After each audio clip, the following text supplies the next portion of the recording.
Hi everyone, Patty Ellsbury with Acrylic Art Paintings. Every month I try to give away one painting.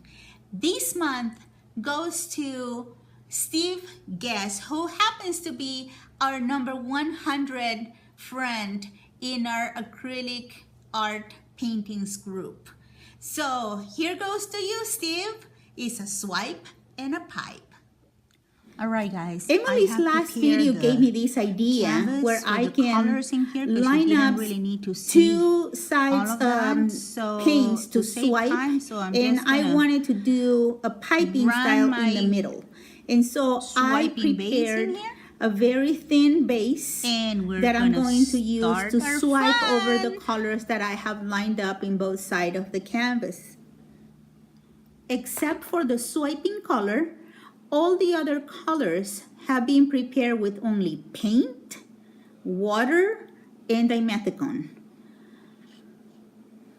In one of my videos in my channel, I did a demonstration on the effects that swiping with a thick base does versus a thin base, and I prefer to use a thin base to swipe because it is easier for me to see cells forming with a thicker color than if I swipe with a thick base.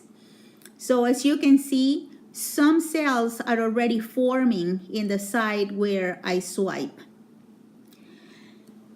Now it's time to swipe the other side, and as you will see in this video, I will switch the canvas around different times depending on what I need to do on that side, since I'm doing two swipes and a piping design in the middle. We're almost done here, and you can always repeat the steps until you're satisfied with the painting, but be careful not to over swipe the colors out of your canvas or create mud with them.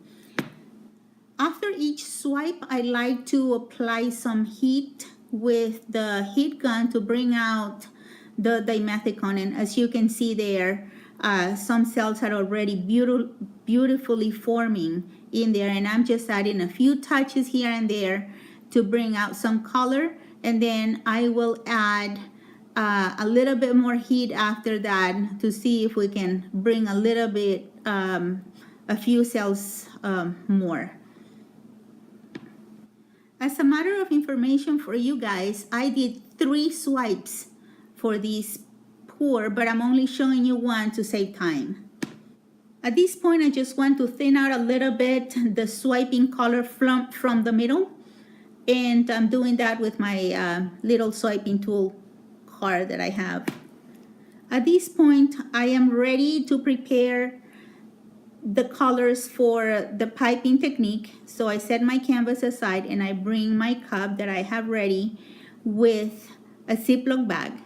I check for consistency. The viscosity is a little thinner than for other techniques.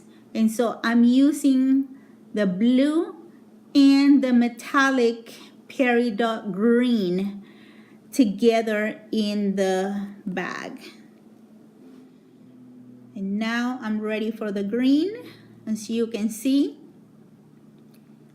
And we will be almost ready. One of the things that I'd like to share with you guys is to make sure that your bag is tightly closed. Make sure, because last time I did it just like that, and the rest of the paint just went through my bag. You see, so this time I'm making sure that I'm twisting those paints and I'm closing the bag before I start my pipe. I open a tiny little hole in the bag and I am ready to do the piping design. I'm thinking maybe some curls in the middle so that they can stand out, and I can't wait to see how it's gonna dry. It's gonna be really, really pretty. As you can see already, some cells are already forming in there. Again, it's just paint, water, and dimethicone.